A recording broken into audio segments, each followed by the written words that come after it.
Bon, j'espère que ce temps de discussion est bénéfique pour vous. Je reconnais que c'est peut-être une des questions les plus difficiles à répondre, parce qu'il faut se souvenir un peu de tout ce qu'on a entendu ces derniers temps, ces dernières semaines. Mais c'est ça. Je suis vraiment très heureux d'être avec vous ce matin, de pouvoir voir la joie qu'il y a lors de cette célébration. On voulait vraiment faire ça comme une belle et grande fête de notre vie d'Église. On veut se réjouir de ce que Dieu a fait au travers de toute l'année. C'est pour ça qu'on vous pose des questions, c'est pour ça que vous discutez entre vous. On veut que vous-même, vous puissiez participer à cette célébration, à vous souvenir de ce que Dieu a fait. Et alors, il y a plusieurs semaines, alors que je pensais à ce culte de reconnaissance, j'étais en train de construire ce petit camion 3D en bois que je vous mets ici pour regarder. Petit casse-tête en bois. C'est un camion composé de 71 pièces en bois. Au début, elles étaient juste placées devant moi sur des petites planches. Et puis, je devrais vous dire que j'avais du mal à m'imaginer que ça allait devenir un camion. Certaines pièces étaient longues, d'autres toutes petites. Certaines étaient rondes, donc faciles et identifiables comme étant des roues. D'autres étaient vraiment des formes vraiment complexes, un peu bizarres, très difficiles à imaginer quelle pièce ça pourrait bien donner pour un camion. Puis d'autres semblaient solides et importantes. D'autres semblaient donner presque l'impression d'être inutiles. Et puis, petit à petit, alors que j'étais en train de travailler sur ce petit camion, chacune des pièces trouvait sa place. Et puis, voilà le résultat. Certaines pièces servaient de structure, les pièces fortes, importantes, constituaient le châssis du camion. D'autres étaient juste des pièces qui permettaient à deux pièces de tenir ensemble. Certaines pièces étaient très visibles, comme la pelle mécanique. D'autres ne sont quasiment plus visibles dans ce camion. Mais plus j'avançais, il y avait vraiment une chose qui me frappait en construction de ce camion, c'est qu'à la fin, il n'y a pas une pièce qui apparaît plus importante, plus belle que les autres. Vraiment, toutes les pièces, et la beauté de ce camion, c'est que toutes les pièces sont bien assemblées à la bonne place. Et pendant que je montais ce camion, je dois vous avouer que je pensais beaucoup à notre Église. Et un verset m'est rapidement venu en tête alors que j'étais en train de construire ce camion. C'est Éphésiens, chapitre 4, le verset 16. C'est de lui, et grâce à tous les liens de son assistance, que tout le corps, bien coordonné et formant un solide assemblage, tire son accroissement selon la force qui convient à chacune de ses parties et s'édifie lui-même dans l'amour. Et donc j'étais en train de monter, vous pouvez m'imaginer dans ma maison, en train de monter ce petit camion, et je méditais sur ce passage. J'avais à la fois ce passage en tête et à la fois notre Église en tête. Et une conviction s'est vraiment imposée à moi. Le plus beau sujet de reconnaissance que nous pouvons avoir cette année, ce n'est pas que tout ce que notre Église a accompli, mais c'est tout ce que Jésus est encore en train de bâtir parmi nous. Le plus beau sujet de reconnaissance pour nous cette année, c'est ce que Jésus est encore en train de bâtir parmi nous. Et c'est ce que j'aimerais contempler d'une certaine manière avec vous ce matin sur la base de ce beau verset d'Éphésiens 4, verset 16. Regardez au tout début. C'est de lui, grâce à tous les liens de son assistance, que tout le corps. Ici, Paul, il aurait pu dire que c'est grâce aux responsables, aux anciens, aux pasteurs, aux apôtres, aux prophètes. Après tout, il vient justement de les citer au verset 11, un petit peu plus loin, un petit peu plus tôt dans le chapitre 4. Et pourtant, lorsque Paul vient à parler de la croissance de l'Église, il ne parle plus seulement des responsables. Il parle de tout le corps. L'Église ne grandit pas avec quelques zéros. L'Église grandit lorsque tout le corps vit ensemble. Ça veut dire quelque chose de très simple, que personne n'est insignifiant dans son Église. que personne n'est là pour faire de la figuration, que personne n'est simplement spectateur à l'Église. Chaque personne que Dieu ajoute à son Église a une place importante, cruciale, dans l'œuvre que Dieu est en train de construire. Puis Paul va ajouter que tout ce corps est bien coordonné. Le mot utilisé ici parle de quelque chose qui est parfaitement ajusté. Et ça m'a immédiatement fait penser à mon camion. Quand j'ai ouvert cette boîte-là, les 71 pièces étaient devant moi, tout semblait désordonné. Une roue par-ci, un châssis par-là, une pelle mécanique au centre. Tout était désorganisé. Mais celui qui avait conçu ce casse-tête savait exactement où chaque pièce devait aller et m'a aidé à parfaitement ajuster ce camion. Et c'est exactement ce que Christ fait avec son Église. Il prend des personnes qui, au premier abord, se seraient probablement jamais rencontrées. Des hommes, des femmes, des jeunes, des moins jeunes, des nouveaux croyants et des chrétiens de longue date. Des personnalités et des histoires de vie complètement différentes. Et pourtant, toutes ces personnes, il les ajuste parfaitement pour rendre son Église, son épouse, merveilleuse. Alors, frères, sœurs, ce n'est pas un hasard si tu es ici dans cette Église.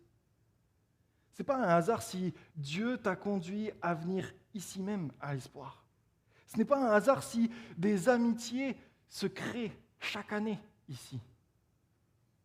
Ce n'est pas un hasard parce que Jésus est en train de bâtir son Église, parce que Jésus est en train d'ajuster chacune des pièces.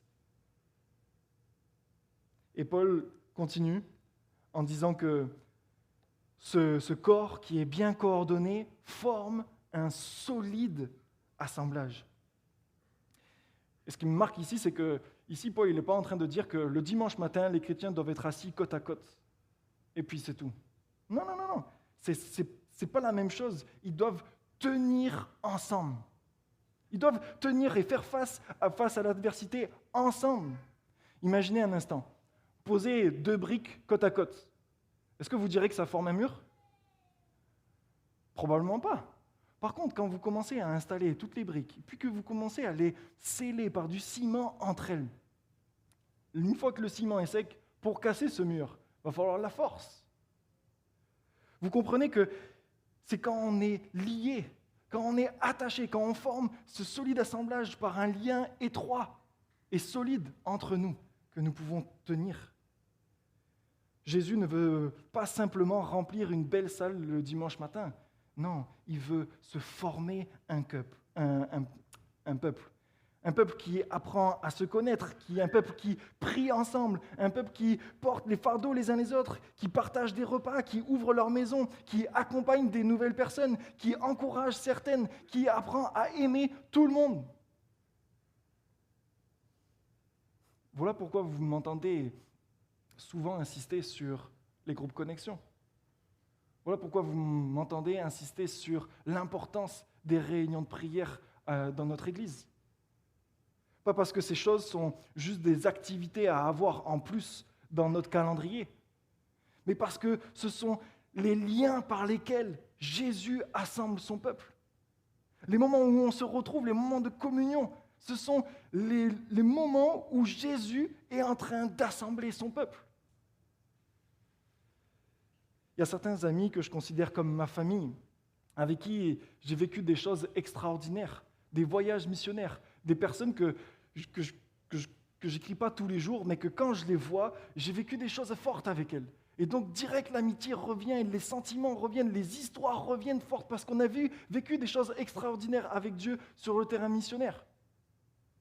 Il y a des personnes avec qui j'ai jeûné et prié pendant une semaine, et on a vu des réponses miraculeuses se passer. Ces personnes-là, j'ai un lien étroit et particulier, singulier avec eux, parce que Dieu nous a liés, nous a assemblés. Nous sommes appelés à vivre des temps de communion fraternelle forts ensemble. Puis je continue. Paul nous dit que tout le corps, bien coordonné, formant un solide assemblage, a un but. Il tire son accroissement. Quand le corps est bien coordonné et solidement uni, c'est un corps qui grandit. C'est un corps qui participe lui-même à sa propre croissance. Paul ne parle pas ici de croissance artificielle. Il ne parle pas de croissance qu'on fabriquerait à grands coups de programmes ou d'activités dans l'Église. Il utilise l'image d'un corps vivant. Et parce qu'il est vivant, il grandit. Je vois ma petite fille de 2 ans qui, son corps grandit à vue d'œil. Mais c'est parce qu'il est bien vivant, parce que son corps est vivant qu'elle grandit. Vous comprenez? Quand l'Église est vivante, elle grandit. Et Jésus a voulu que son corps participe lui-même à cette croissance. Jésus veut que notre Église grandisse ensemble. Il ne bâtit pas son Église malgré nous, mais il choisit de la bâtir avec nous. Quelle grâce! Mes amis, vous vous rendez compte, quelle grâce Dieu nous donne là-dedans. Et lorsque chacun est à sa place, lorsque les membres sont unis, lorsque les liens se renforcent, lorsque le corps vit ensemble, alors il y a quelque chose de magnifique qui se produit. L'Église devient plus belle, pas forcément ou pas simplement plus grande, mais plus belle. Plus belle parce qu'elle ressemble chaque jour un petit peu plus à son Seigneur et Sauveur, Jésus-Christ. Lorsque le membre agit fidèlement, ce n'est pas seulement pour une seule personne. Ce n'est pas parce qu'il y a une personne qui prie fidèlement que toute l'Église, que cette personne seule grandit. Mais au contraire, parce que cette personne prie fidèlement, toute l'Église grandit. Quand quelqu'un ouvre sa maison, c'est tout le corps qui grandit. Lorsque quelqu'un accueille à nouveau, c'est tout le corps qui grandit. Lorsque quelqu'un prend soin d'une personne, c'est tout le corps qui grandit. Lorsque quelqu'un donne généreusement, financièrement, c'est tout le corps qui grandit. Chaque service, même le plus discret, contribue à l'édification de tout le peuple de Dieu.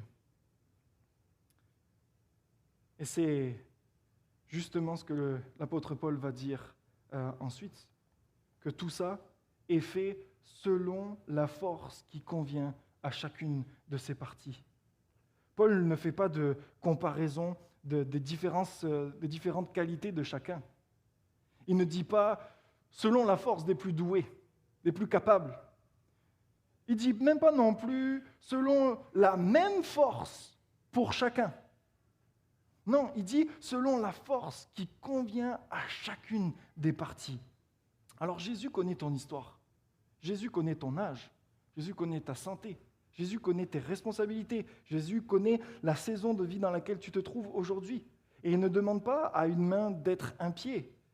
Il ne te demande pas non plus de faire quelque chose qui serait réservé à ton voisin. Dans le corps de Christ, la grandeur d'un membre ne se mesure jamais à sa visibilité. Elle se mesure à sa fidélité.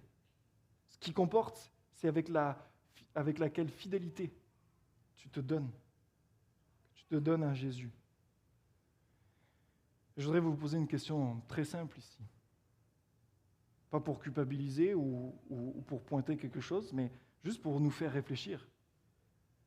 Est-ce que nous sommes fidèles à la part que Jésus nous a confiée? Réfléchis à ta part que Jésus t'a donnée. Est-ce que tu es fidèle là-dedans?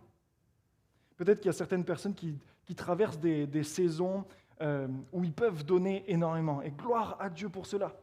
D'autres personnes vivent peut-être une saison plus difficile. La santé est fragile, les enfants sont en bas âge, ou vos forces sont limitées. Jésus le sait. Et il ne demande pas ce qu'il demande à votre voisin. Il ne vous demande pas la même chose. Peut-être aussi que certains sentent qu'au fond d'eux-mêmes, ils pourraient donner davantage. Est-ce que c'est ton cas ce matin? Si c'est ton cas, laisse-moi te dire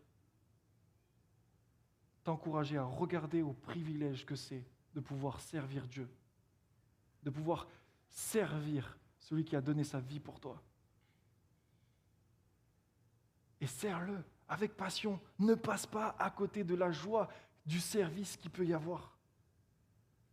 Ne passe pas à côté. Alors que j'étais dans cette réflexion de Éphésiens 4 et puis de cette construction de ce petit camion, je devais prêcher sur Romains 16. Vous vous souvenez quand on était dans notre série sur Romains chapitre 16, je devais prêcher sur ce passage. Et puis c'est ce fameux passage où Paul remercie et cite énormément de personnes, de collaborateurs. Et puis je me suis posé cette question, et si Paul écrivait aujourd'hui un Romains chapitre 16 spécial Église de l'Espoir, quel nom écrirait-il? Qui remercierait-il? Qui honorerait-il pour sa fidélité? Alors je ne prétends pas être l'apôtre Paul, mais j'aimerais quand même honorer publiquement toutes les personnes qui servent fidèlement, tous ceux que Jésus-Christ a utilisé cette année pour faire du bien à son Église. Je sais que je vais oublier des noms, je me prête à un exercice ici difficile, mais je vous demande de me pardonner d'avance pour les noms que j'oublie. Mais je veux vraiment prendre le temps de remercier plusieurs personnes. Première personne que j'aimerais remercier, elles ne sont pas du tout dans l'ordre, mais la première personne que j'aimerais mentionner ce matin, c'est Annabelle. Annabelle qui est responsable de nos événements, à qui je passe un petit coucou spécial, une mention spéciale, parce que cette semaine, elle a accouché d'une Béatrice. Et vous, ouais, on peut l'applaudir. Et puis, je peux vous dire que Annabelle, c'est une femme forte, une femme qui se donne, parce qu'elle a fortement contribué à coordonner et gérer cet événement aujourd'hui même, alors qu'elle a accouché cette semaine. Donc, vraiment, un grand merci à Annabelle. Merci à Talita aussi, qui s'est investie de femme à femme, qu'on a entendu son témoignage juste avant nous. Je pense à Nancy et Vincent, qui se sont donnés pour faire 2 représentations d'une pièce de théâtre avec notre jeunesse. À tout le comité des filles du roi, Céline, Emeline, Linda, Dolores, Noëlla, Pauline, Georgia. Merci à vous. Merci à Denis et son équipe qui travaillent fort pour prendre soin de notre vieux bâtiment. Si vous êtes reconnaissants ce matin d'avoir de l'air climatisé dans cette salle, c'est en grande partie pour tout leur travail qu'ils ont fourni ces dernières semaines.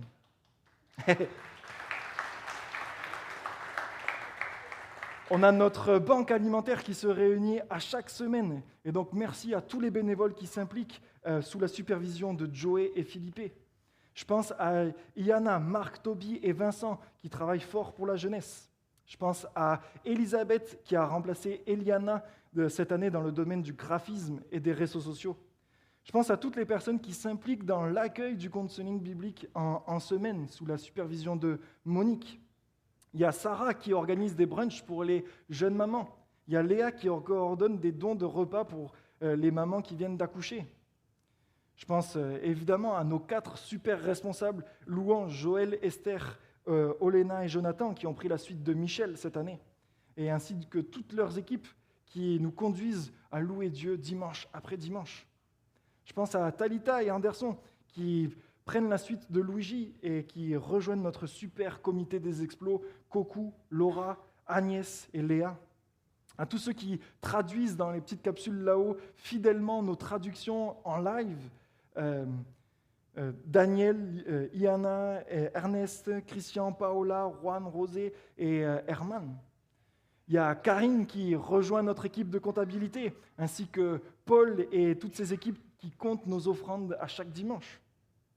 Il y a Karine, Suzy, Mireille, Sarah, Judith et Céline avec le ministère Espérance qui propose des brunchs pour les femmes.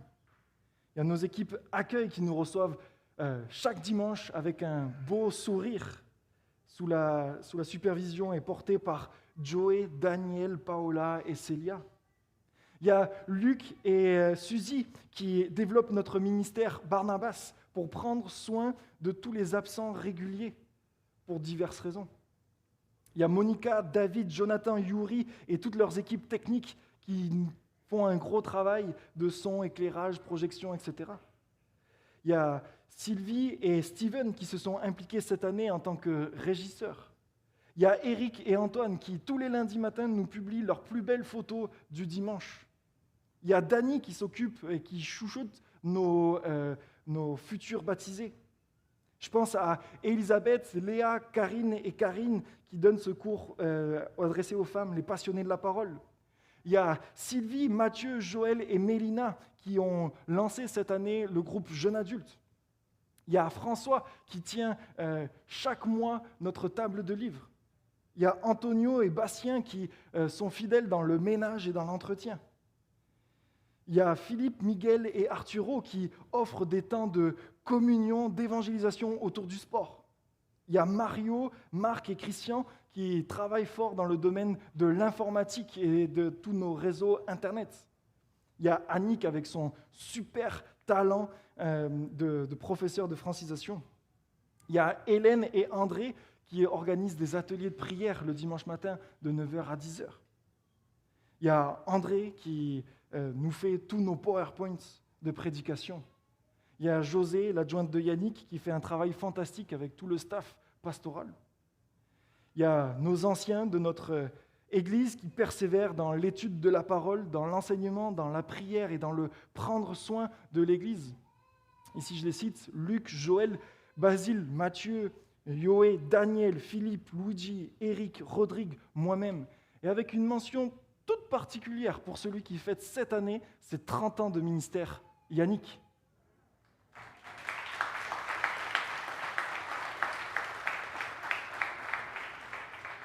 Alors pour tous ces noms que j'ai cités, merci du plus profond de mon cœur. Vous contribuez à la croissance de notre Église. Merci à tous ceux que j'ai cités, merci à ceux que j'ai malheureusement oubliés. Merci à tous les bénévoles qui servent souvent sans être vus. Merci pour votre fidélité. Merci parce que semaine après semaine, vous permettez à ce corps, à cette Église, à notre Église, à l'espoir de pouvoir grandir. Merci parce que vous le faites avec joie. Merci parce que vous le faites conscient des dons que Dieu vous a donnés. Et vous le faites naturellement. Merci pour ça, de tout mon cœur. Paul ajoute une dernière phrase et qui révèle en fait le but même de tout ça. Ce corps s'édifie lui-même dans l'amour. Paul ne conclut pas en parlant de force, de taille ou d'efficacité. Il dit que ce corps s'édifie dans l'amour. La vraie mesure de la croissance d'une Église n'est pas ce qu'elle fait. Elle est de voir si elle ressemble de toujours plus à Jésus. Est-ce que nous apprenons à nous aimer? Est-ce que nous apprenons à nous pardonner, à porter nos fardeaux les uns les autres? Vous savez, c'est ce que Jésus a lui-même dit dans Jean 13, verset 35. « À ceux-ci, tous connaîtront que vous êtes mes disciples, si vous avez de l'amour les uns envers les autres. » C'est pour ça que l'apôtre Paul parle que le corps s'édifie dans l'amour. Le signe distinctif d'une église, ce n'est pas son bâtiment, ce n'est pas la qualité de sa musique ou son style musical ou ses activités. C'est un amour qui ressemble toujours plus à Jésus. Je veux dire un mot à tous ceux qui trouvent ça difficile. Parce que peut-être vous avez été blessés par notre église, par une autre église. Peut-être vous avez été blessés spécialement cette année. Regardez ce verset. Paul ne nous demande pas de contempler une église parfaite. Paul nous invite à contempler un Jésus parfait, qui continue, malgré nos imperfections, à bâtir son église, à faire grandir ce corps. Une église où, peu à peu, l'amour devient plus fort que les blessures, plus fort que les déceptions, plus fort que nos égoïsmes. Et cette source, cet amour prend sa source dans l'Évangile. Nous avons été aimés alors qu'on ne le méritait pas. On a été accueillis, pardonnés, transformés alors qu'on était loin de Dieu. Alors comment ne pas apprendre à aimer à notre tour? Plus nous contemplons l'amour de Jésus pour son Église, plus nous apprenons à aimer son épouse, cette Église. C'est pourquoi je crois que le plus beau sujet de reconnaissance cette année, c'est ce que Jésus est encore en train de bâtir parmi nous. C'est le moment où je vais inviter les musiciens à venir me rejoindre. Et j'aimerais revenir sur les 3 premiers mots de ce verset. 3 premiers mots que j'ai volontairement laissés de côté. C'est de lui. Voilà la source de tout. À la fin, Paul ne nous laisse pas admirer l'Église. Il nous invite à admirer celui qui en est le maître, Jésus. Jésus est le but à atteindre. Nous allons en direction de Jésus. Mais il est aussi la source d'où tout commence. Il est celui vers qui on va et il est celui à partir de qui nous sommes allés et nous sommes devenus ce que nous sommes devenus. Si quelque chose de beau a été fait cette année, c'est de lui. Si des vies ont été transformées, c'est de lui. S'il y a eu des baptêmes cette année, c'est de lui. S'il y a des frères et sœurs qui ont persévéré, c'est de lui. Si nous avons appris à aimer davantage nos frères et sœurs, c'est de lui. Tout commence en lui. Tout dépend de lui. Et tout retourne à lui.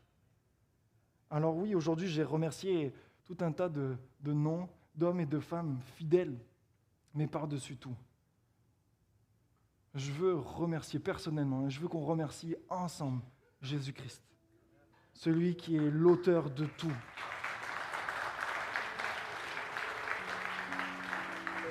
Parce que la croissance de notre Église, ce n'est pas d'abord le fruit de nos efforts. Elle est l'œuvre de Jésus en nous. Alors continuons à prendre notre place, continuons à nous aimer, continuons à servir avec joie. Et surtout, continuons à avoir les yeux fixés sur lui, sur Jésus. Comme j'ai dit au début, j'étais frappé parce que la beauté de ce camion ne se résumait pas à une pièce. C'est toutes les pièces bien assemblées qui forment la beauté de ce camion. Et une fois fini, je suis émerveillé par celui qui l'a pensé, qui l'a conçu. De même, il n'y a pas de personne plus importante dans notre Église. Par contre, il y a celui qui l'a pensé, qui l'a formé, qui le construit encore et encore. Et son nom est Jésus. Et on veut lui rendre toute la gloire. À lui seul soit toute la gloire, au siècle des siècles. Amen. On prie. Seigneur notre Dieu, merci pour qui tu es. Merci pour ce que tu as fait. Merci pour ton Église. Seigneur, quand on regarde à tout ce que tu as fait, notre cœur ne peut être que dans la joie. Notre cœur peut être que dans la louange. Et c'est ce que nous voulons faire spécialement en ce culte de reconnaissance. Reconnaître que tu es le souverain berger qui prend soin de nous, qui bâtit ton Église. Et nous, ce que nous voulons faire, notre réponse à ça, c'est te dire, je te suivrai. Peu importe, Seigneur, les difficultés de la vie, je vais te servir, je vais te suivre. Tu es mon but, tu es la source, tu es vers qui je m'en vais. Tu es celui à partir de qui, Seigneur, je suis devenu ce que je suis devenu. Alors, Seigneur, glorifie ta vie, dans ma vie, dans notre vie en tant qu'Église. Que tous ensemble, on puisse dire, Jésus, je te suivrai. En ton nom. Amen.